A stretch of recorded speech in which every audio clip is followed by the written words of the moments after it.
Emma Carter stared at her reflection in the restaurant's window, barely recognizing herself in the borrowed dress that her best friend Ruby had insisted she wear. The fabric whispered against her skin as she shifted uncomfortably, trying to ignore the judging glances from the other patrons entering LeBlanc, one of Boston's most exclusive restaurants. "You can do this," she whispered to herself, clutching her small purse like a lifeline. After 10 years of putting everyone else first, her family, her 2 jobs, her responsibilities, she had finally given in to Ruby's persistent matchmaking attempts. A blind date, in a place where the menu didn't even show prices. The maitre d' raised an eyebrow at her, his practiced smile not quite reaching his eyes. "Your name, miss?"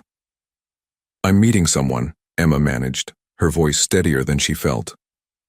"The reservation should be under Kingston?" She silently thanked Ruby for at least telling her that much about her mystery date. The maitre d' consulted his tablet, his fingers dancing across the screen. "Ah yes, Mr. Kingston's table, right this way, please." Emma followed him through the dimly lit restaurant, past tables of wealthy patrons draped in designer clothes, and dripping with jewelry that probably cost more than her annual salary. The cream-colored walls seemed to close in around her, and the crystal chandeliers overhead felt like spotlights exposing her as an imposter. Then she saw him. Sitting alone at a corner table, his attention focused on the phone in his hand, was quite possibly the most striking man she'd ever seen. Dark hair styled with just the right amount of casualness, a jaw that could cut glass, and the kind of presence that made the air feel electric.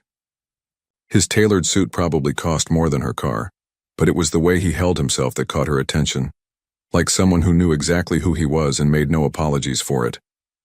The maitre d' had stopped at a different table, but Emma barely noticed. Her feet carried her forward, drawn by an inexplicable pull she couldn't explain. The man looked up as she approached, and their eyes met. Steel gray, sharp, penetrating. "Hi," she said, her heart thundering in her chest. "I'm Emma. I believe you're my blind date?"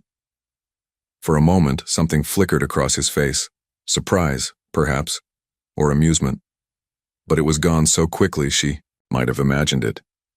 He stood, his movements fluid and graceful, and Emma had to tilt her head back to maintain eye contact.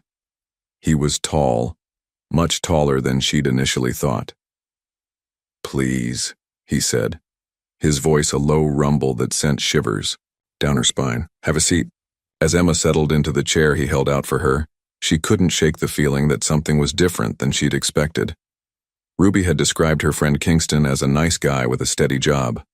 The man before her was anything but ordinary. "I have to admit," Emma said, trying to break the ice, "when Ruby suggested this, I was skeptical. Blind dates aren't usually my thing." His lips curved into a slight smile. "And what is your thing, Emma?" The way he said her name, like he was tasting it, made her stomach flip. "Usually, working. 2 jobs, actually. Not much time for dating." 2 jobs? He leaned forward slightly, his interest seemingly genuine. "Tell me about them." And somehow, sitting there in that impossibly expensive restaurant, Emma found herself opening up to this stranger. She told him about her administrative job at a local community college during the day, and her evening work managing a small bookstore. She even mentioned her buried dream of becoming a designer, something she rarely shared with anyone.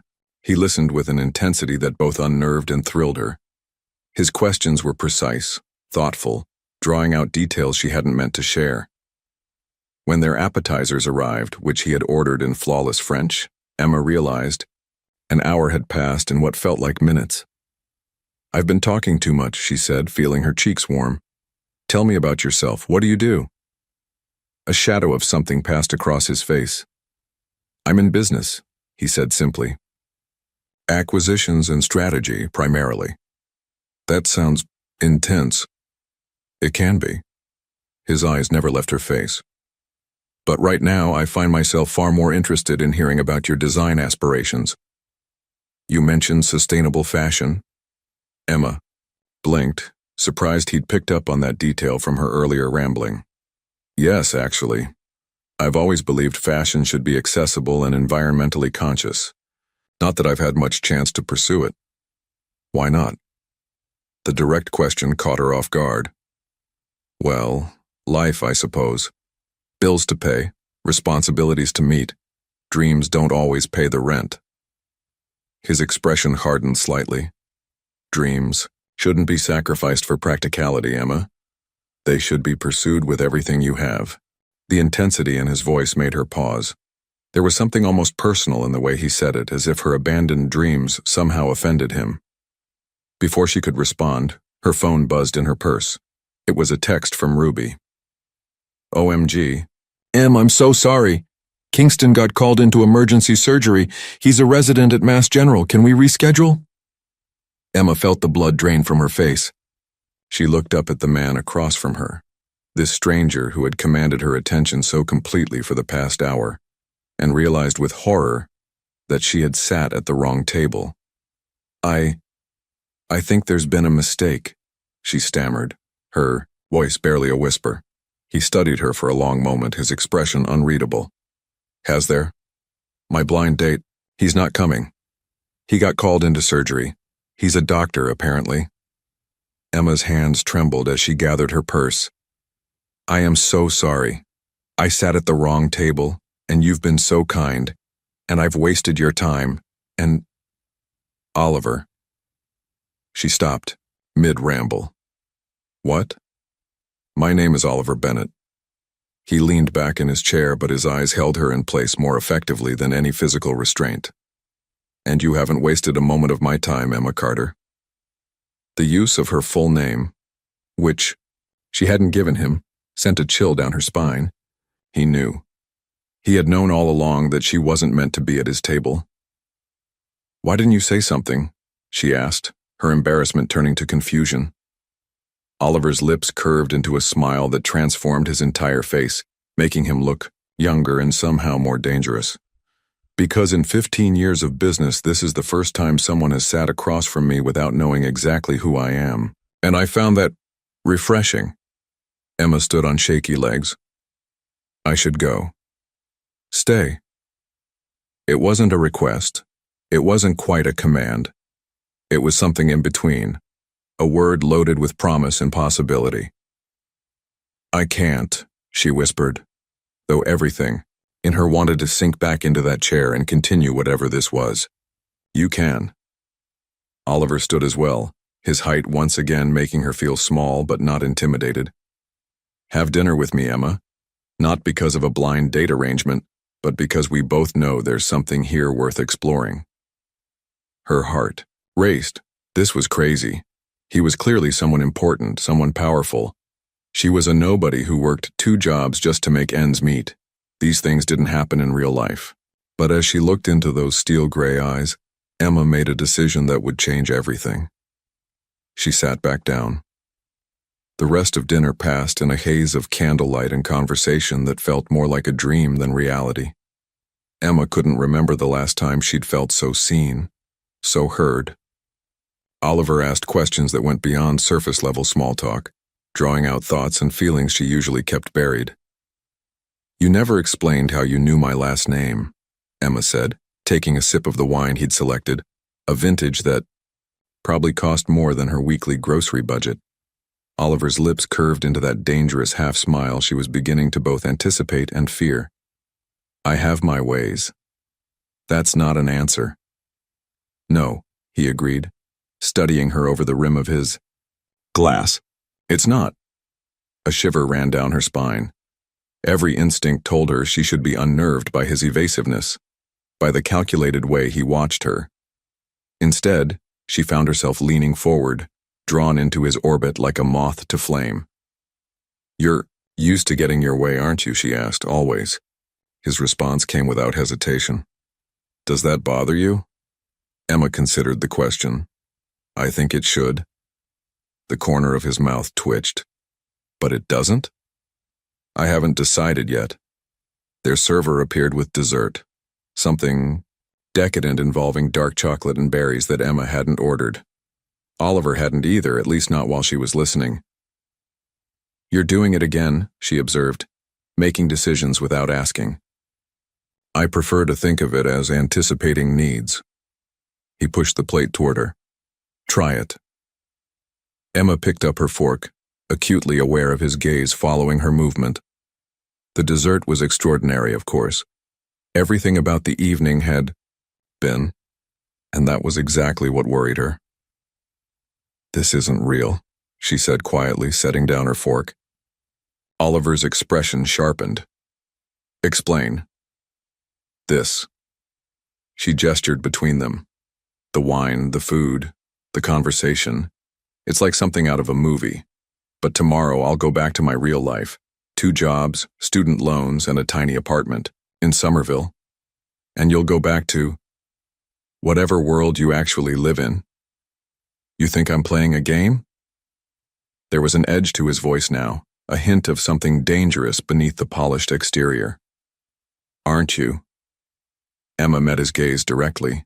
You let me sit at your table knowing I was in the wrong place. You've orchestrated this entire evening like some kind of puppet master, and you still haven't told me what you really do beyond vague mentions of business and acquisitions. Oliver was silent for a long moment, his fingers tracing the stem of his wine glass. When he finally spoke, his voice was low, controlled. Google me. Emma blinked. What? Take out your phone and Google my name. Oliver Bennett. With slightly trembling fingers, Emma pulled out her phone. She typed his name into the search bar, and her breath caught. Headlines filled her screen. Bennett Enterprises CEO completes hostile takeover of rival firm. Oliver Bennett, the Wolf of Wall Street meets Silicon Valley. Fortune 500's youngest CEO continues acquisition streak. Bennett's net worth tops $4. $2 billion after latest merger. Emma's phone clattered onto the table. Yes. His voice was oddly gentle now. Does that change things? She looked up at him. This man who could buy and sell companies on a whim, who was featured in financial magazines and business news. Why didn't you tell me? Because for the first time in years someone looked at me and saw just a man. His fingers brushed hers across the table. Not a CEO, not a billionaire, not a threat or an opportunity. Just me. The touch sent electricity through her skin. This is crazy, she whispered. Is it?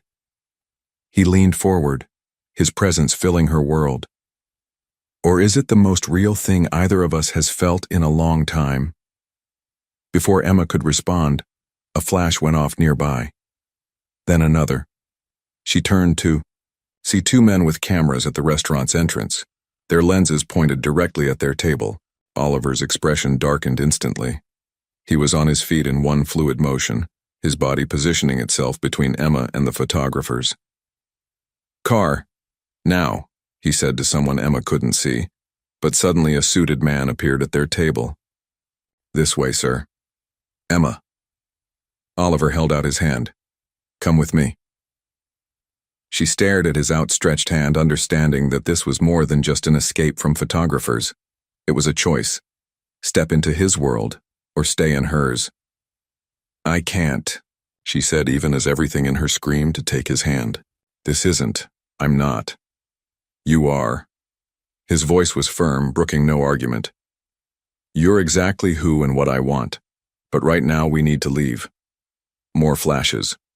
The maitre d' was trying to block the photographers, but they were persistent. Emma could already imagine the headlines. Mysterious woman dining with Boston's most eligible CEO. My car's just around the corner, she said, starting to gather her things. I can... Not a chance. Oliver's hand found the small of her back, his touch both protective and possessive. You're with me now. That means you're under my protection. The word now hung between them, heavy with implication. Emma wanted to argue, to assert her independence, but the warmth of his hand through her dress was scattering her thoughts. They moved through the restaurant like a coordinated unit, Oliver's security team, and when had they appeared, creating a barrier between them and the photographers. A sleek black car waited at a side entrance, its engine purring. Trust me, Oliver whispered, opening the door for her. Emma hesitated for just a moment before sliding into the leather interior. Oliver followed, and the car pulled smoothly away from the curb. In the intimate darkness of the back seat, Emma could feel the heat radiating from Oliver's body. His hand found hers, fingers intertwining with a certainty that both thrilled and terrified her. "I should take you home," he said, but his grip on her hand tightened. "Should," Emma agreed, her pulse racing. "But I won't." He turned to face her, his features sharp in the passing streetlights. "Not until you understand something." "What's that?" "This isn't a game.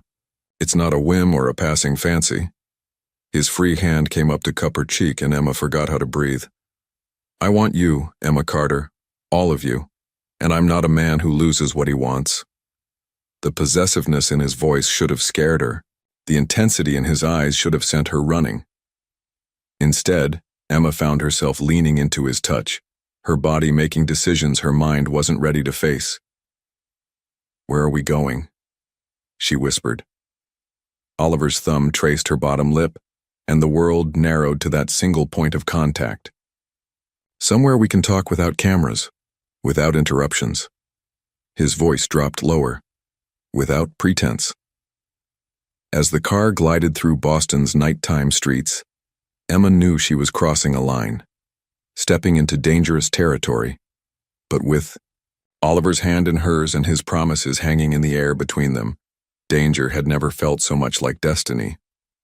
The elevator climbed smoothly past floor after floor of Boston's most exclusive residential tower. Emma watched the numbers tick upward, her heart matching their steady ascent. Floor 47, 48, 49. "Penthouse," Oliver said quietly beside her, though she'd already guessed that's where they were headed. Everything about him screamed top, floor, highest point, looking down at the world below. The elevator opened directly into his home, and Emma's breath caught.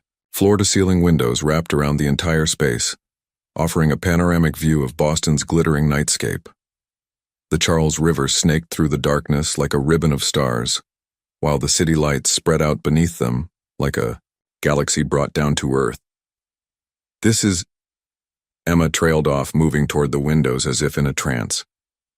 "Home," Oliver supplied, watching her reaction with those intense gray eyes. At least that's what the real estate agent called it. Something in his tone made Emma turn. "But not to you." "It's where I sleep." He shrugged off his suit jacket, draping it over a sleek leather chair. "Where I work when I'm not at the office. But home?" He gave a small, humorless laugh. "I'm not sure I know what that means anymore." The admission caught her off guard. It was the first crack she'd seen in his perfectly controlled facade, and it made something in her chest tighten. "Would you like a drink?" he asked, moving to a bar that looked like it belonged in a five-star hotel. "Water, please." Emma needed to keep her head clear. Everything about this situation, being in his penthouse alone with him, surrounded by luxury she could barely comprehend, felt surreal. Oliver poured her water into a crystal glass and made himself what looked like whiskey. When he returned, he stood close enough that she could feel the heat radiating from his body, but he didn't touch her. "Ask," he said. "Ask what?" "Whatever questions are running through your mind right now. I see them in your eyes." Emma took a sip of water, buying herself time. "Why did you bring me here?" "Because I wanted you somewhere safe from cameras, somewhere private." His eyes locked onto hers. "Somewhere I could be honest with you." "About what?" "About what I want." He set his glass down on a nearby table. "About who I am. About why, from the moment you sat down at my table, I haven't been able to think about anything but you." Emma's heart thundered in her chest. That's not possible. You're Oliver Bennett. You probably have supermodels and heiresses throwing themselves at you." "I do." His bluntness startled her. "And none of them have ever interested me the way you do. Do you know why?" She shook her head, unable to form words under the intensity of his gaze. Because they want Oliver Bennett, CEO, the bank accounts, the power, the status. He stepped closer, and Emma found herself backing up until she hit the cool glass of the window. But you? You sat down across from a stranger and showed him who you really are. Your dreams, your struggles, your determination. You weren't trying to impress me. You weren't trying to be anything but yourself. His hand came up to cup her cheek, and Emma's eyes fluttered closed at the contact. Oliver, open your eyes, he commanded softly. Look at me. She did, finding his face inches from hers, his expression more open than she'd seen it all evening. I need you to understand something, he continued. I'm not a good man, Emma. I'm ruthless in business. I destroy companies because I can. I make decisions that ruin lives without losing sleep over it. His thumb traced her bottom lip. But with you, I want to be better. The confession hung in the air between them, heavy with implications. Emma should have been terrified, should have run from this man who admitted to his own ruthlessness. Instead, she found herself leaning into his touch. This is insane, she whispered. We just met, you don't know me. I know enough. His other hand found her waist, drawing her closer. I know you work 2 jobs because you're too proud to take help from anyone. I know you gave up your dreams of design because you put everyone else's needs before your own. I know you have a fire inside you that you try to hide from the world. Emma's breath caught. How? I had you investigated the moment you sat down. She stiffened, trying to pull away, but his grip tightened. You what? I run a multi-billion-dollar company, Emma. I don't take risks with unknown variables. His eyes searched hers. But what I found only made me want you more. That's an invasion of privacy. She pushed against his chest, anger flaring. You had no right. No, he agreed, not loosening his hold. I didn't. But I needed to know who you were. What I didn't expect was to find someone so real. Let me go, she demanded, but her body betrayed her, melting into his touch even as she protested. No. The word was soft but absolute. Not until you understand what's happening here. What is happening here? Oliver's hand slid from her cheek to the back of her neck, tangling in her hair. I'm pursuing you, Emma Carter. Not as a game, not as a passing fancy, but as something I need more than my next breath. You can't just decide that. You can't just investigate people and decide you want them. I can, he said simply. I do. But this is different. His grip gentled, becoming a caress. For the first time in my life, I want something that can't be bought, something that has to be earned. Emma's anger warred with the desire coursing through her veins.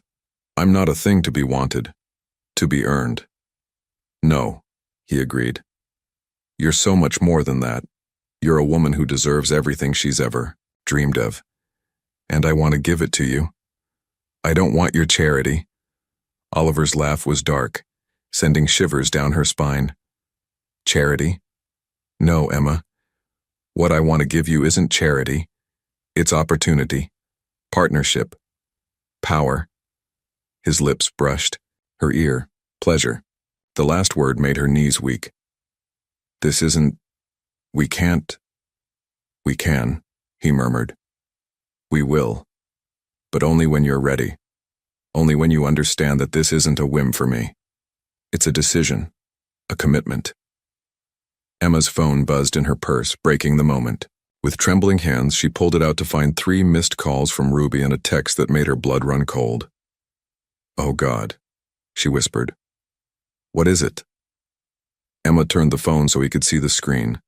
It showed a photo of them at the restaurant already circulating on social media. The caption read, Breaking. Business titan Oliver Bennett spotted with mystery woman. Sources say she crashed his private dinner. Gold digger alert? Oliver's expression darkened dangerously. I'll handle it. Handle it? How? It's already out there. Emma's voice rose with panic. My name will be everywhere. My jobs. Oh God, What will people think? Look at me. Oliver's voice cut through her spiral. No one will dare say a word against you, not if they want to stay in business in this city. The casual display of power should have frightened her. Instead, she found herself drawn to the protective fury in his eyes. I should go, she whispered, not moving from his embrace.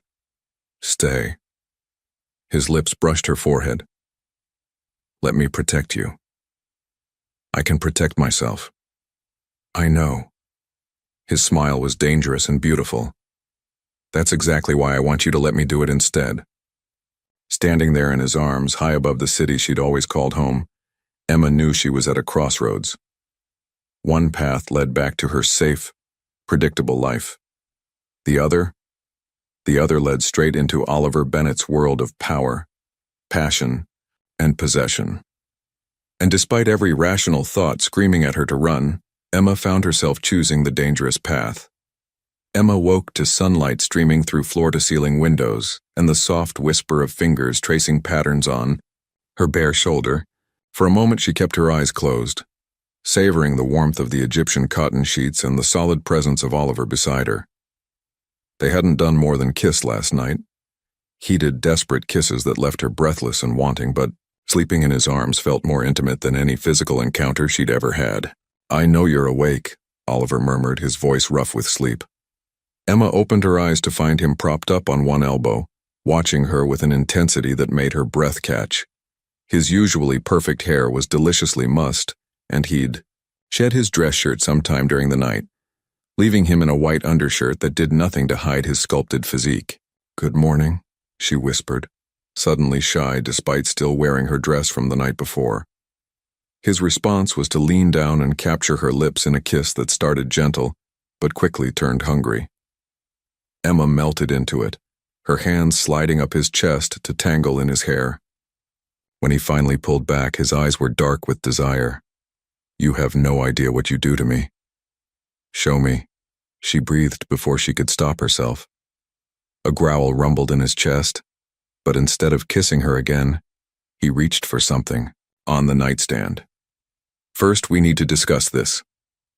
Emma's heart sank as she recognized the morning edition of the Boston Globe. Their photo was splashed across the business section, the headline making her stomach turn. Bennett's mystery. Woman, social climber or something more? Oliver, This ends now. His voice was cold, controlled, the voice of a CEO used to giving orders. He reached for his phone, quickly dialing a number. Mason, execute Protocol 7. Yes, all of them. And get me Richard from legal. Emma sat up, clutching the sheets to her chest despite being fully dressed. What are you doing? Protecting what's mine. He ended the call and turned back to her. By noon, every major publication in Boston will receive notice that any speculation about your character or motives will result in immediate legal action. My team is already contacting social media platforms to have the most egregious posts removed. You can't just... That's not how social media works. His smile was predatory. You'd be surprised what I can do, Emma. Money talks, and in this case it's going to speak very clearly about the consequences of slandering you. She should have been outraged at his high-handedness. Instead, she found herself fighting back tears. Why? Why go to all this trouble for someone you just met? Oliver's expression softened as he reached out to cup her face. Because in less than 24 hours you've become the most important thing in my world, and I protect what matters to me. The intensity of his words scared her. This is moving too fast. Is it? His thumb traced her bottom lip. Or is it moving exactly as fast as it needs to? Before she could respond, his phone buzzed with incoming messages. Oliver glanced at the screen, his expression darkening. What is it? Emma asked, dreading the answer. Your workplace. He showed her the screen, displaying an email from the community college where she worked. They've called an emergency. Board meeting to discuss your recent publicity. No, Emma whispered, horror washing over her. They can't fire me for having dinner with someone. They won't. Oliver's voice held absolute certainty.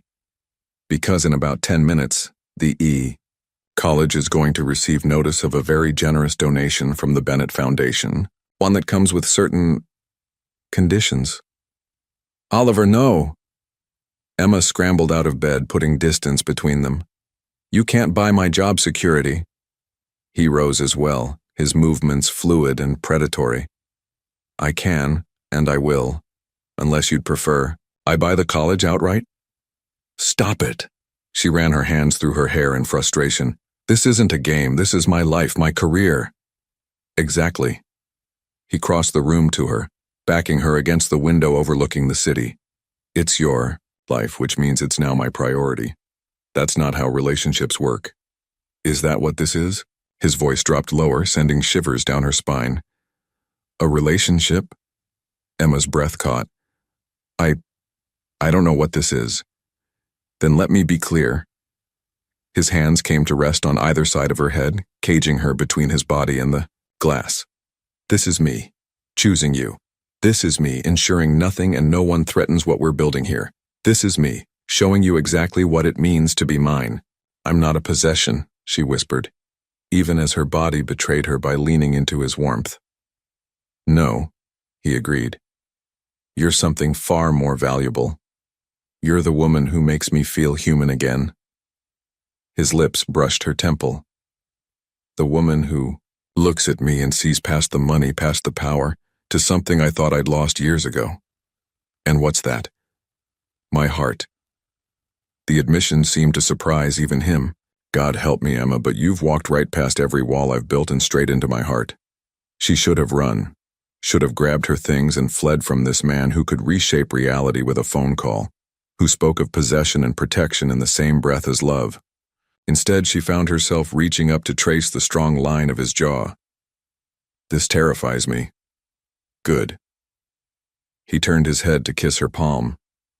It terrifies me too. I haven't felt fear in years, not since I made my first million. But you? His other hand slid down to grip her hip. You make me feel everything. A knock at the door interrupted them. Mr. Bennett, legal team is assembled in the home office. Oliver didn't move, his eyes locked on Emma's. Your choice, he said softly. I can make all of this go away.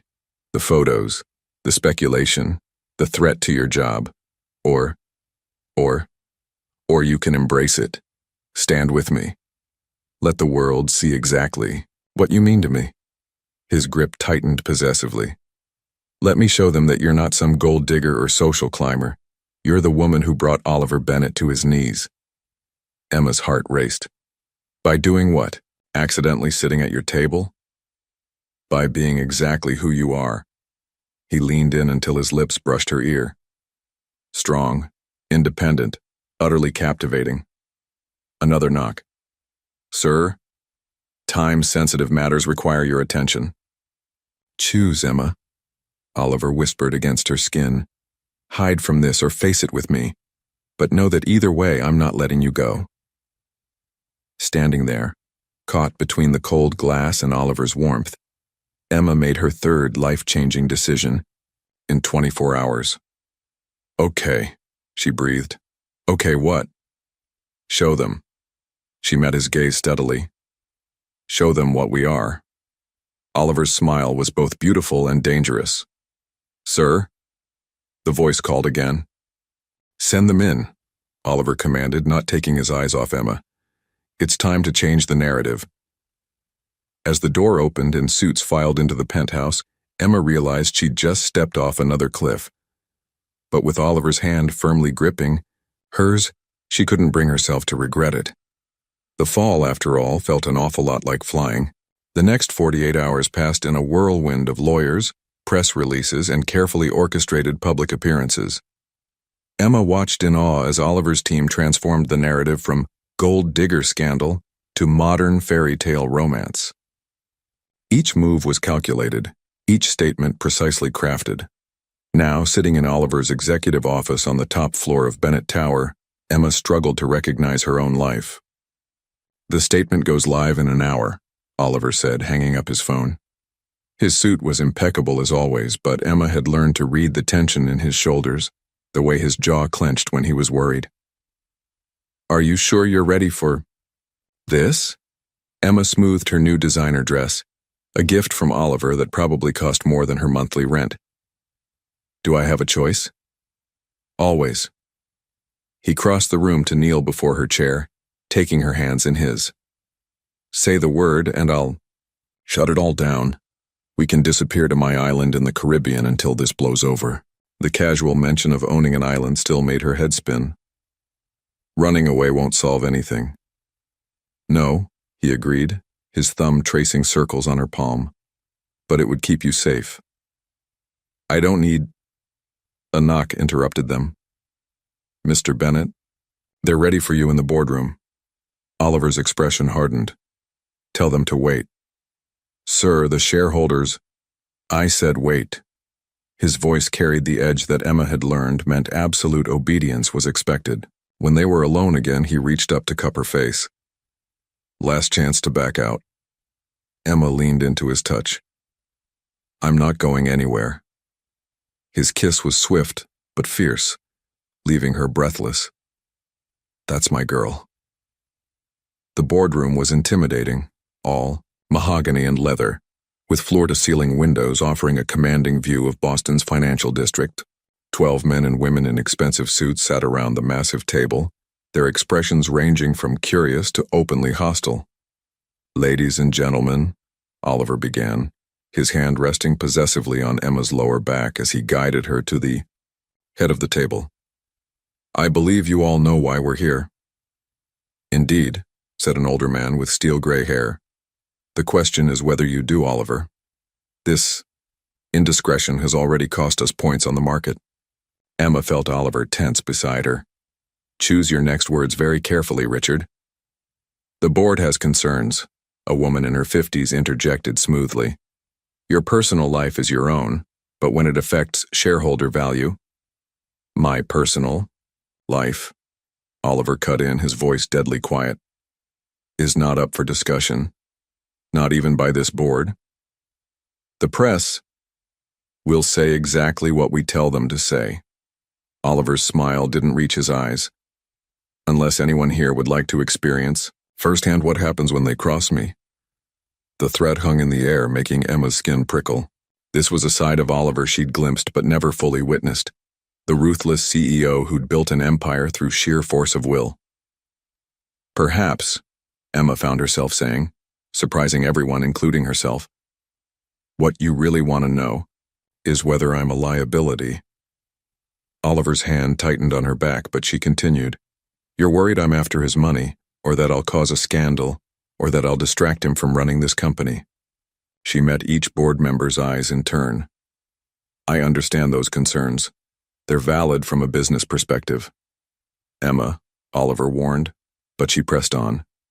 But here's what you need to know.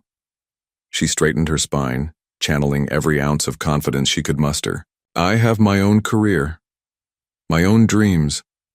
I'm not here for Oliver's money or his power. I'm here because somehow, against all odds, we found something real. The boardroom was silent for a long moment. Pretty words, Richard said finally.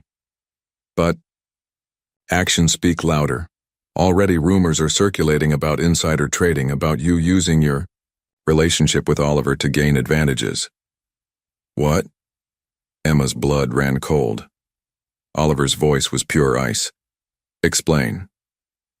A tablet was passed down the table, displaying emails and social media posts suggesting Emma had been seen making suspicious trades just before Bennett Enterprises announced a major acquisition. This is impossible, Emma protested. I don't even own stocks. Nevertheless, the woman from earlier said, the SEC is asking questions. Oliver's laugh was chilling. The SEC? Really? You want to play that game, Patricia? Something passed. Between them, some unspoken threat or reminder that made the woman pale slightly. If anyone, Oliver continued, his voice carrying to every corner of the room, is responsible for these rumors, they should know that my response will be thorough. The word carried weight that made several board members shift uncomfortably. Now, he straightened to his full height. Let me be perfectly clear. Emma is not a topic for discussion. Not in this room, not in the press, not anywhere. She is part of my life, which means she is untouchable. Anyone who forgets that will find themselves dealing with me personally. The shareholders, Richard began. Will be thrilled, Oliver cut in, when our Q3 numbers show record profits, which they will, unless anyone here wishes to test me. The threat was clear. Oliver could make or break careers with a word, and everyone in the room knew it. Now, he continued, I believe we have actual business to discuss. The Chen merger won't close itself. Just like that, the topic of Emma was closed.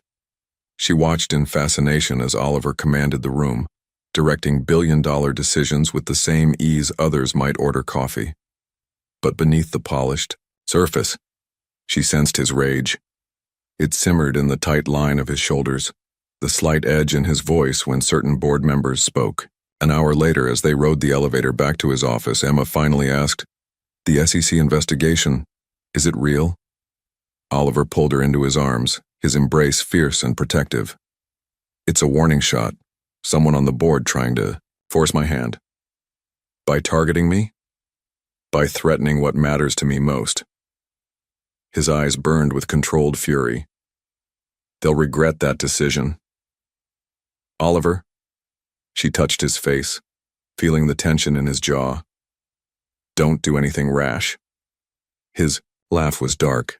Rash? No, sweetheart. What I'm going to do will be very, very calculated. You're scaring me. Good. He kissed her forehead. Because the people who tried to hurt you, they should be terrified. The elevator doors opened to reveal Ruby standing in Oliver's office, her face pale. Em, she said, holding up her phone, we have a problem. On the screen was a photo, clearly taken through a telephoto lens, of Emma leaving Oliver's penthouse that morning. The headline made her blood run cold. Bennett's mistress, the truth about his secret lover. Oliver's entire body went rigid. Mason, he barked, and his head of security appeared instantly. Lock down every device in this building, find the leak, now. Oliver, Emma whispered. What's happening? His eyes met hers, and for the first time she saw real fear in them. War, sweetheart, someone just declared war. As Ruby hugged her and Oliver's team sprang into action, Emma realized that loving a man like Oliver Bennett meant more than just private jets and penthouse views. It meant standing in the crosshairs of people who'd do anything to take him down. And they'd just found their perfect target. The headlines were everywhere. Emma couldn't escape them, even in the sanctuary of Oliver's penthouse. Bennett's secret affair, the woman behind the billionaire. Gold digger or true love? Inside the scandal-rocking Boston's elite. Sources reveal Bennett's lover linked to corporate espionage. Turn it off, Oliver commanded, striding into the living room. He'd shed his suit jacket, his sleeves rolled up to reveal powerful forearms. Even disheveled, he radiated authority. Emma clicked off the TV, but the damage was done. They're saying I'm a corporate spy, Oliver, that I seduced you to gain insider information. They're desperate. He poured himself a scotch, the crystal decanter catching the afternoon light. And they're going to regret every word. Your stock dropped 12 points today. It'll recover. The board is calling for an emergency meeting. Let them. Oliver! Emma stood, frustration burning through her fear. This isn't just about us anymore. People's jobs, their livelihoods. The only thing that matters, he cut in, crossing the room to grip her shoulders, is keeping you safe. Safe? She laughed bitterly. I got fired today. Both jobs. Apparently I'm a liability to the college's reputation, and the bookstore can't handle the reporters camping outside. Oliver's expression darkened dangerously. I'll handle it. No, Emma pushed away from him. That's exactly what got us into this mess. You can't just throw money and power at every problem. Watch me. This isn't a game, Oliver. These people, whoever they are, they're trying to destroy us. And they're using me to get to you. His laugh was cold. They're using the only weapon they have. Fear.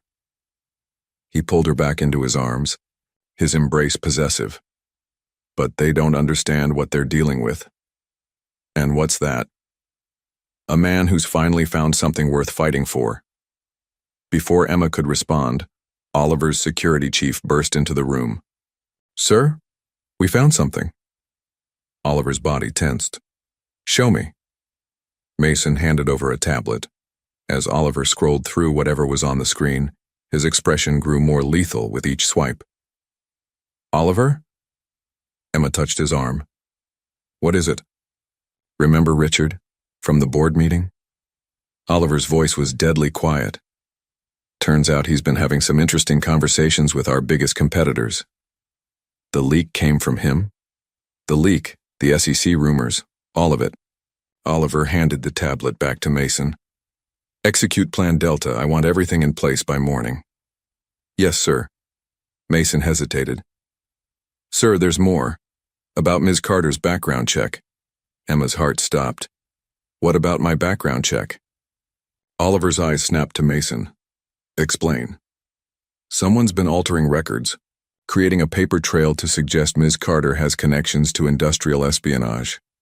The timestamps show the changes were made in the last 24 hours, but they're backdated to make it look like a long-term operation. The crystal tumbler, in Oliver's hand, shattered. Oliver! Emma grabbed a napkin, reaching for his bleeding hand, but he waved her off. Mason. Oliver's voice was pure ice. Call the jet. Have it ready in an hour. No, Emma said firmly. We're not running. This isn't running. Oliver finally allowed her to examine his cut hand. This is strategic retreat while I dismantle everyone involved in this. I won't hide. Emma. No. She met his gaze steadily. If I run now, those rumors become truth in everyone's minds. I'll always be the gold digger who seduced Oliver Bennett and ran when things got tough. I don't care what they think. But I do. She grabbed his face, forcing him to look at her. I care because it matters to you, to your company, to everything you've built. And I care because I refuse to let them turn what we have into something dirty. Oliver was silent for a long moment, studying her with those intense gray eyes. Finally, he spoke to Mason without looking away from her. Cancel the jet. Instead, I want a press conference. Tomorrow morning. Sir? Mason looked startled. With everything that's happening. Tomorrow morning, Oliver repeated. Full media presence, it's time to change the game. After Mason left, Emma asked, What are you planning? Oliver's smile was predatory. I'm planning to show Boston exactly who they're dealing with. He pulled her close, his voice dropping to a dangerous whisper. They want to play dirty? Fine. But they've forgotten one very important thing. What's that? I didn't become who I am by playing nice. His hand slid into her hair, gripping possessively. I became who I am by destroying anyone who threatened what's mine. Oliver, Emma breathed, you're bleeding. It doesn't matter. It matters to me. She pulled away to grab the first aid kit she'd noticed earlier. As she cleaned and bandaged his hand, she asked, What's going to happen to Richard? By this time tomorrow, he won't have a career left to salvage. That's not enough for you, though, is it? Oliver's free hand traced her cheek. No, it's not. He tried to hurt you, Emma. That means everything he has, his reputation, his wealth, his future, all of it burns. She should have been frightened by the coldness in his voice. Instead, she found herself leaning into his touch. And the press conference?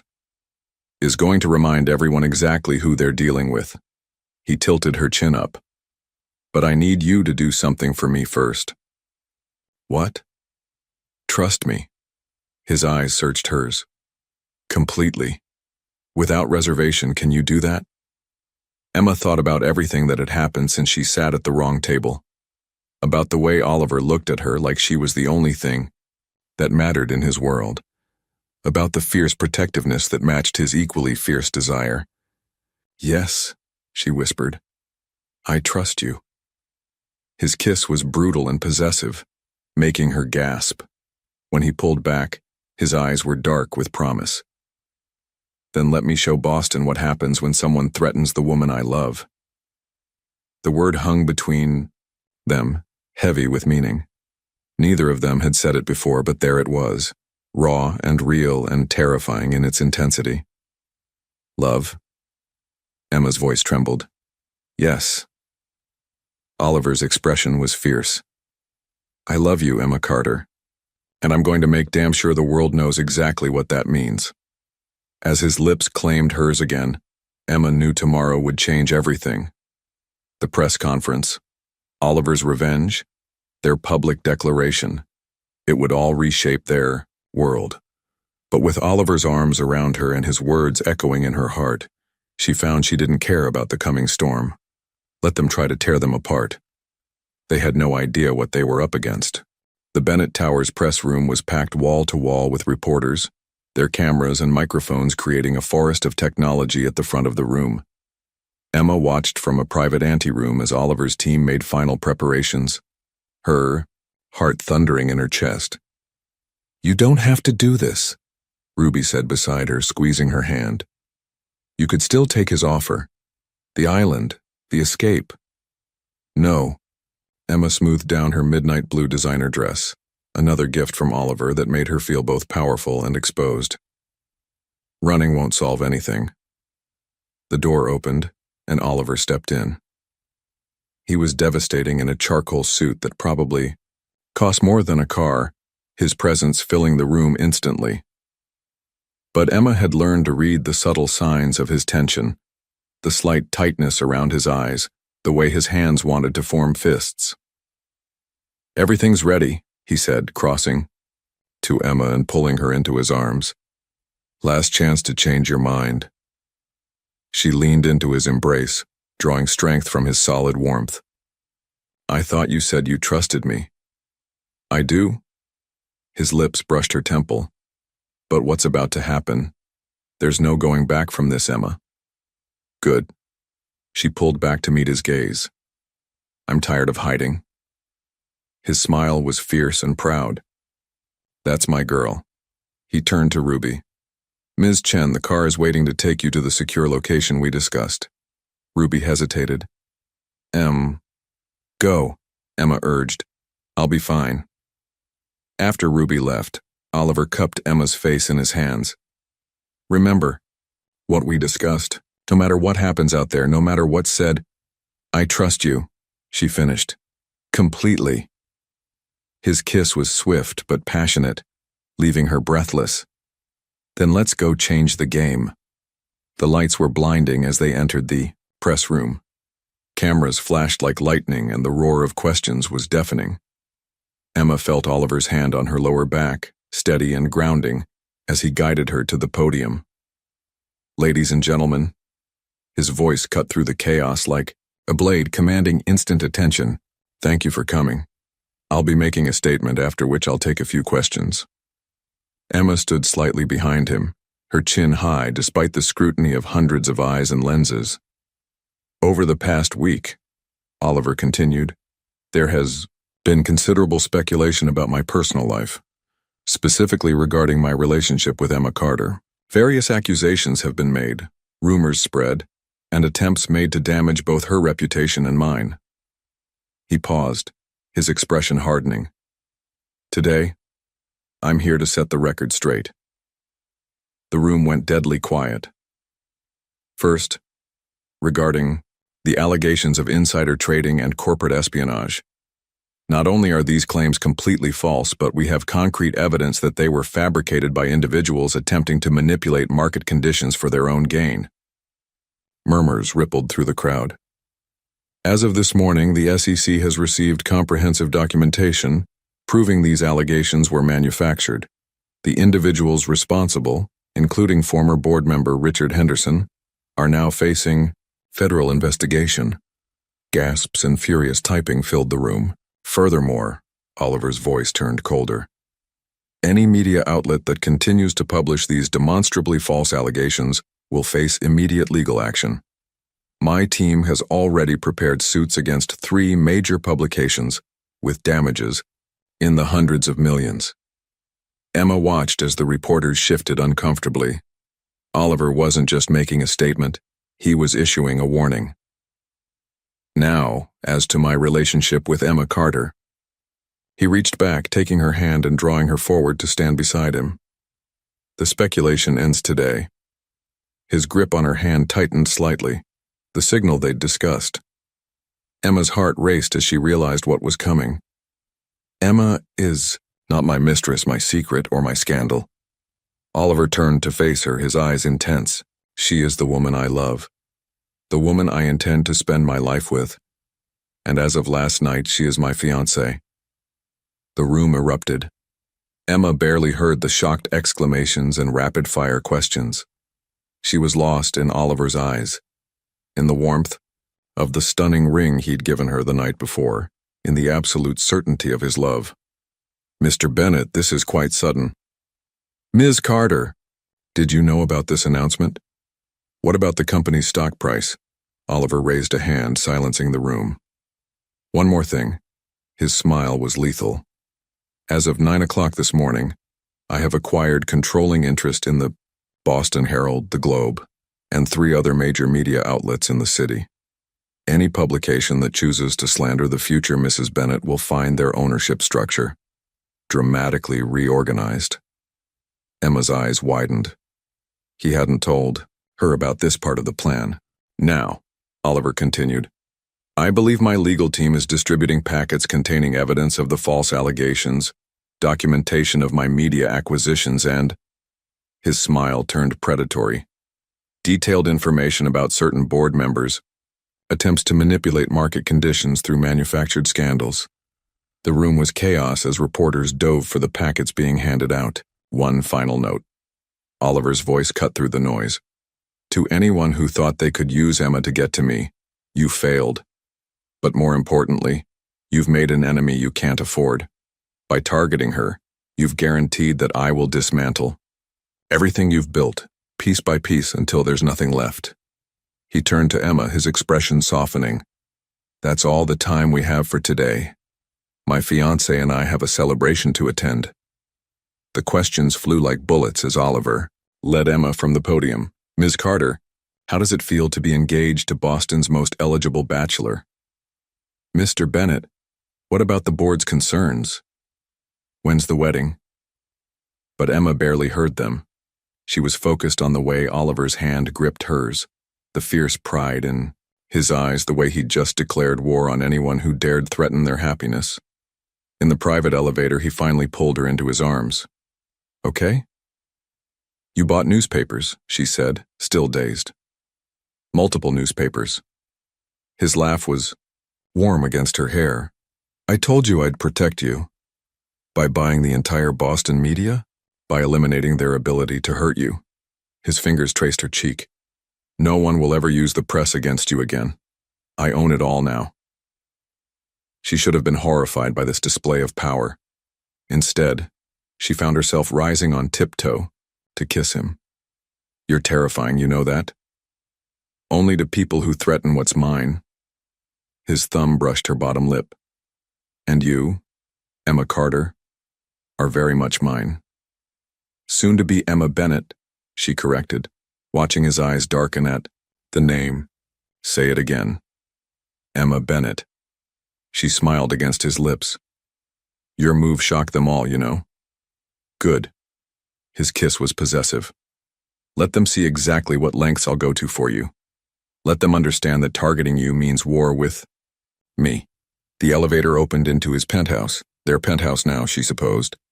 The ring on her finger caught the light, sending rainbows dancing across the walls. Any regrets? Oliver asked, studying her face. Emma thought about everything that had led them here. The wrong table, the media circus, the attacks, and now, this very public declaration of war against their enemies. None, she said firmly. You? His smile was both dangerous and beautiful. Only that I didn't find you sooner. As his lips claimed hers again, Emma knew their battle wasn't over. There would be more headlines, more attempts to tear them apart, more challenges to face. But standing in Oliver's arms, wearing his ring and his name, she felt invincible. Let them try to break them. They had no idea what they were up against. The engagement party at Boston's most exclusive hotel should have been a triumph. Instead, Emma stood at the edge of the glittering ballroom, watching Oliver argue intensely with Mason in a corner. Even from across the room, she could read the tension in his shoulders, the controlled fury in his stance. "He's worried about you," Ruby said, appearing beside her with 2 champagne flutes. "The threats are getting worse." Emma accepted the champagne but didn't drink. "How do you know about the threats?" "Because I'm not just your best friend anymore." Ruby's expression was serious. "I'm also the new head of PR for Bennett Enterprises. Oliver hired me this morning." "He what?" Emma nearly dropped her glass. "Without asking me?" "He asked me, actually. Said he needed someone he could trust, someone who would protect you as fiercely as he does." Ruby's eyes softened. "He's trying to build a wall around you, Em. The question is, are you going to let him?" Before Emma could respond, Oliver was striding toward them, his expression dark. "We need to leave, now." "Oliver, what?" "Richard's dead." The words hit like a physical blow. Emma grabbed Oliver's arm. "What? How?" "Car accident. Too convenient to be coincidence." His hand found her lower back, already guiding her toward the exit. Mason's team intercepted chatter suggesting it's a message, a warning. "To you?" "To us." His eyes met hers, fierce and protective. "They're escalating, Emma. This isn't just about business anymore." The ride to the penthouse was tense, with Oliver making calls and issuing rapid-fire commands while his security team swept the building. Emma sat beside him, her mind racing. "It wasn't just Richard, was it?" she finally asked. "What aren't you telling me?"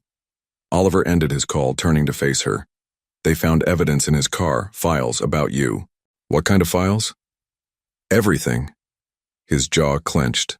"Your childhood in Phoenix, your mother's medical records, your student loan applications, things that weren't even in my background check." Emma's blood ran cold.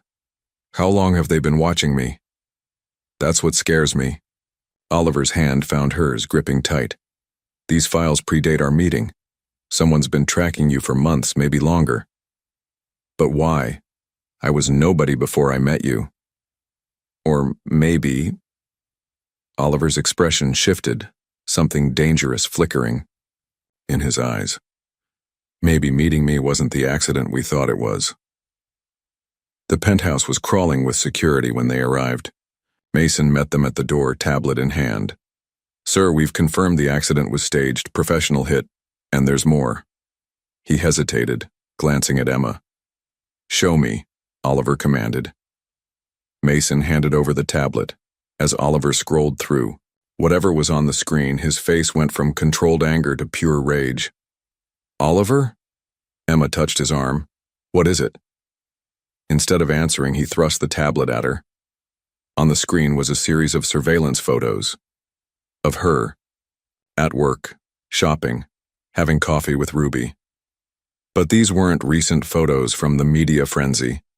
These were from months ago, long before she ever met Oliver. And in several of them, she could make out a familiar figure in the background. "Oh God," she whispered. "You recognize him." It wasn't a question. "Cornell Richardson." Her voice shook. "He was a regular at the bookstore, always friendly, always asking questions about my life, my dreams. He works for Laurent Industries." Oliver's voice was deadly quiet. "Our biggest competitor." "I don't understand." But even as she said it, pieces were falling into place. They set me up? They engineered our meeting." Oliver was vibrating with barely controlled fury. The blind date that never showed? The convenient empty chair at my table? All orchestrated. But why? Emma's world was spinning. What could they possibly gain? They needed a weakness. Mason spoke up. "Mr. Bennett has a reputation for being untouchable, uncompromised. They needed a scandal." Emma finished, feeling sick. A gold digger story to shake investor confidence, to make Oliver look foolish and distracted. Except it backfired. Oliver pulled her into his arms, his embrace fierce. Instead of a scandal, they gave me the one thing I never knew I needed. Me, she whispered against his chest. You. His fingers tangled in her hair, and now they're desperate. The scandal failed. The SEC investigation failed. The media attacks failed. So they're resorting to violence. Mr. Bennett, Mason interrupted. Laurent's private jet just filed a flight plan to Boston. He's coming. Personally. Oliver's laugh was cold, finally showing his hand. Oliver. Emma pulled back to meet his eyes. What are you going to do? End this. He cupped her face. Once and for all. How? His smile was lethal. By giving Laurent exactly what he wants, a meeting tomorrow morning. It's a trap, Mason warned. Of course it is. Oliver's thumb traced Emma's bottom lip. But he's forgotten something crucial. What's that? I'm not the same man I was before you. His eyes burned into hers. I'm not just fighting for my company anymore. I'm fighting for us, for our future. Oliver, do you trust me? He asked, his voice intense. Yes. The answer came without hesitation. Then trust me now. He kissed her forehead. Laurent thinks he can use you to destroy me. Instead, he's given me something worth destroying him for. Emma should have been frightened by the cold certainty in his voice. Instead, she found herself drawing strength from it. What do you need me to do? His smile was proud and fierce. Be exactly who you are, the woman strong enough to stand beside me, not behind me. Even if it's a trap. Especially then. His kiss was possessive, because Laurent made one critical mistake in his grand plan. What's that? He thought you were just a pawn. Oliver's eyes blazed. He never expected you to be my queen. As security teams moved around them and plans were made for tomorrow's confrontation, Emma realized something fundamental had shifted. This wasn't just Oliver's battle anymore. It was theirs. And Laurent was about to learn exactly what happened when you threatened a love that defied all his careful calculations. The storm was breaking, and they would weather it together. Dawn broke over Boston, painting the city in shades of gold and shadow. Emma stood at the penthouse windows watching the sun rise over the financial district. In a few hours, everything would change. You should be sleeping, Oliver said behind her, his voice rough with exhaustion. He hadn't slept at all, spending the night coordinating with his team and making preparations. So should you. She turned to face him, taking in the subtle signs of strain around his eyes. Even with his jacket discarded and shirt sleeves rolled up, he radiated power and control. Come here, he commanded softly. Emma went willingly into his arms, breathing in his familiar scent of expensive cologne and something uniquely him. Tell me again why I can't be at the meeting. Because Laurent expects it. His fingers traced patterns on her back. He'll be looking for you, waiting to use you as leverage. Instead, I'll be at the SEC offices with Ruby, delivering evidence of his long-term manipulation and corporate espionage. She smiled against his chest, while you keep him distracted. Distracted? Oliver repeated, a dangerous edge to his voice. That's one word for it. Oliver. She pulled back to meet his eyes. Promise me you won't do anything reckless. His laugh was dark. Sweetheart, everything I've done since meeting you has been reckless. I'm serious. So am I. He cupped her face. Laurent tried to use you to destroy me. Instead, he gave me everything I never knew I wanted. His thumb traced her bottom lip. Now he has to pay for threatening that. Before Emma could respond, Mason appeared in the doorway. Sir, the market opens in an hour. Everything's in place. Oliver nodded, not taking his eyes off Emma. Launch phase 1. Mason disappeared, already on his phone. Emma felt the tension radiating from Oliver's body. What's phase 1? She asked. The beginning of the end. He finally looked away, moving to pour coffee from the expensive machine he'd had installed just for her. By noon, Laurent Industries stock will be in free fall. By 1, they're major. Investors will be jumping ship. By 2, his smile was lethal. Well, that depends on how our meeting goes. You're going to destroy his company.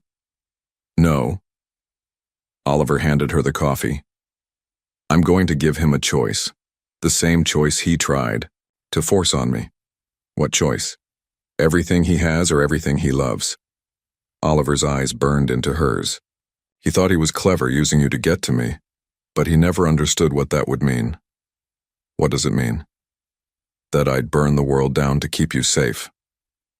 He set down his cup, pulling her close again. That there is nothing, no company, no fortune, no power worth risking you for. Emma's heart raced at the intensity in his voice. You can't protect me from everything. Watch me. A knock interrupted them. Ruby entered, already dressed for business in a sharp suit. Em, the car's ready. Oliver's arms tightened for a moment before he released her. Remember the plan. No matter what happens, no matter what you hear, stay with Ruby and the security team, Emma finished. I know. And if anything feels wrong, get out immediately. Go to the safe house. She touched his face. I remember everything we discussed. His kiss was fierce and possessive, leaving her breathless. I love you, he whispered against her lips. I love you too. She forced herself to step back. End this. With pleasure. The ride to the SEC offices was tense. Emma watched on her phone as Laurent Industries stock began to plummet the moment the market opened. Business news channels were scrambling to explain the sudden sell-off.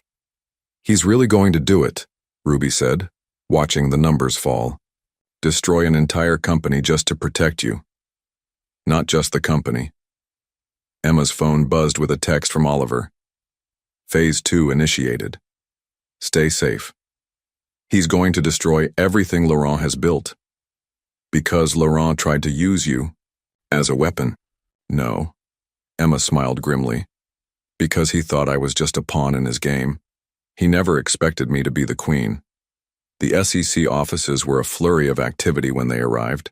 News of Laurent Industries' stock collapse had everyone on high alert. Ms. Carter, a senior investigator met them in the conference room. We've reviewed the preliminary evidence your team sent over. It's comprehensive. That's one word for it. Emma opened her briefcase, removing the files they'd prepared.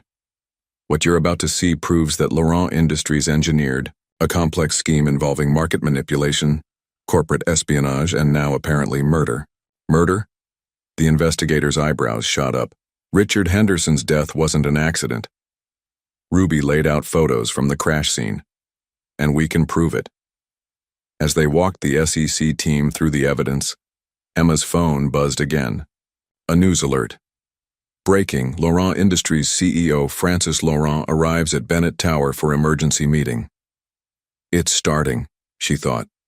The next hour passed in a blur of documents and testimonies. Emma presented everything they'd uncovered. The surveillance, the manufactured SEC investigation, the coordinated media attacks. With each revelation, the investigator's expressions grew more serious. Then her phone lit up with another alert. Urgent. Explosion reported at Bennett Tower. Emma's heart stopped. Ruby, she whispered, showing her the screen. No. Ruby was already dialing. No. Emma's own phone rang. Mason's number. Where is he? She demanded, answering on the first ring. Safe. Mason's voice was tight. It was a diversion. Laurent's real target was... An alarm blared through the SEC building. Security teams burst into the conference room. We need to move now, one of them shouted. There's been a threat. The windows exploded inward. Emma felt Ruby tackle her to the ground as glass rained down around them. Smoke filled the room, and somewhere in the chaos she heard Laurent's voice. Did you really think I wouldn't have a backup plan, Ms. Carter? Through the smoke, she saw him, elegant in an expensive suit, flanked by armed men. His smile was cold as he approached. After all, he continued, If I can't destroy Oliver Bennett through business. He gestured, and one of his men grabbed Emma's arm. I'll have to do it the old-fashioned way. Emma's last thought, before something pricked her neck and the world went dark, was of Oliver's promise. I'd burn the world down to keep you safe. She hoped he meant it, because Laurent was about to learn exactly what that meant. Emma woke. To the gentle hum of engines and the sensation of motion, her head throbbed as consciousness returned slowly, memories filtering back through the fog. The SEC office, the explosion, Laurent. She forced her eyes open, finding herself in what appeared to be a private jet's cabin. Laurent sat across from her, calmly reading financial reports as if he hadn't just orchestrated a kidnapping in broad daylight. Ah, you're awake. He glanced up, his French accent more pronounced than in the news coverage she'd seen. My apologies for the crude methods, but time was of the essence. Where are we going? Emma's mouth felt dry, her thoughts still sluggish from whatever drug they'd used. Somewhere beyond even Oliver Bennett's reach. Laurent's smile was cold, though I doubt that will stop him from trying. As if summoned by his words, the jet's satellite phone rang. Laurent's smile widened as he answered on speaker. I was wondering when you'd call. If you touch her, Oliver's voice was pure ice. There won't be a place on earth where you can hide. Bold words from a man who's just lost everything. Laurent gestured to a tablet showing live news coverage. Bennett Tower's upper floors were engulfed in flames, smoke billowing against the Boston skyline. Emma's heart clenched, but she remembered Oliver's words from that morning, no matter what you hear. The tower was empty, she said, realizing suddenly. You evacuated it before the meeting. Laurent's expression flickered. On the phone, Oliver laughed darkly. You still don't understand, do you, Francis? Oliver's voice carried a dangerous edge. You think you're winning because you destroyed some property, because you managed to grab Emma while I was distracted. I think, Laurent replied smoothly, that I have the woman you love at 30,000 feet, heading somewhere you'll never find her. I think your company's headquarters is in ruins, your board is in chaos, and your reputation is about to be destroyed when the world learns you couldn't protect your own fiancée. Check your phone, Oliver commanded. Laurent frowned, picking up his personal cell. As he read whatever was on the screen, his face went ashen. Impossible, he whispered. Would you like to tell him? Oliver asked Emma. Or should I? Despite her situation, Emma felt a smile spread across her face as understanding dawned. The SEC evidence wasn't the real play, was it? No, Oliver confirmed. That was just to get Laurent's attention. The real plan was much simpler. What did you do? Laurent demanded. While you were focused on Emma, my team was executing a hostile takeover of your company. Every shell corporation you used to hide your ownership, every offshore account, every secret holding, we found them all. And as of 10 minutes ago, I own controlling interest in Laurent Industries. Laurent's hands shook as he stared at his phone. My board would never... Your board already voted to accept my offer. Unanimously. Turns out they're not fond of CEOs who resort to kidnapping and attempted murder. You're bluffing. Check your corporate email, Oliver suggested. You'll find your termination notice was sent about... A pause. 30 seconds ago. Laurent lunged for his laptop, fingers flying across the keys. Emma watched as his face contorted with rage. You can't do this. I already have. Oliver's voice turned colder. Now here's what's going to happen. You're going to turn that plane around immediately. If Emma isn't safely back in my arms within 2 hours, I won't just take your company. I'll take everything. Your homes, your cars, your personal accounts. All of it will belong to me. You wouldn't dare. Test me, Oliver challenged. See what happens when you threaten the woman I love. Laurent's composure cracked. This was supposed to be simple, he snarled. She was supposed to be a distraction, a scandal to weaken you. Instead, Emma cut in, finding her strength. You gave him something worth fighting for. Something bigger than business or power or money. Love. Laurent spat the word like a curse. How disappointingly ordinary. No. Oliver's voice softened. How extraordinarily powerful. A light flashed on the jet's console. The pilot's voice came through the intercom. Sir, we're receiving orders from Laurent Industries board to return to Boston immediately. Laurent stared at the phone, at Emma, at his empire crumbling around him. Finally, his shoulders slumped. Tell them, he said quietly. We're turning around. The next 2 hours passed in tense silence. Emma watched Laurent age years before her eyes. His perfectly manicured facade, cracking as message after message, confirmed his loss of power. When they landed in Boston, Oliver was waiting on the tarmac. The moment Emma appeared at the jet's door, he strode forward, power and purpose in every step. She practically flew down the stairs into his arms. His kiss was desperate and possessive, his hands roaming her face and body as if ensuring she was real, unharmed. I thought, he started. I know, she whispered. I'm okay. I knew you'd come. Always. He pulled back just enough to meet her eyes. I will always come for you. Behind them, federal agents swarmed the jet, taking Laurent into custody. Oliver's security team created a barrier around them, shielding them from the gathering media. Circus. The tower, Emma started, can be rebuilt. Oliver's thumb traced her bottom lip. You're all that matters. What happens now? His smile was both fierce and tender. Now we build something new. Together. A new company? A new life. He kissed her again, softer this time. I own Laurent Industries, but I don't want it. I'm thinking of turning it into a foundation, one focused on supporting small businesses, entrepreneurs, dreamers. Emma's heart swelled. Like a certain aspiring designer. Like anyone with the courage to chase their dreams. His eyes burned into hers. You taught me that there are more important things than power and control. You taught me how to feel again, how to love again. Oliver Bennett, she teased, are you becoming a romantic? Only for you. His expression turned serious.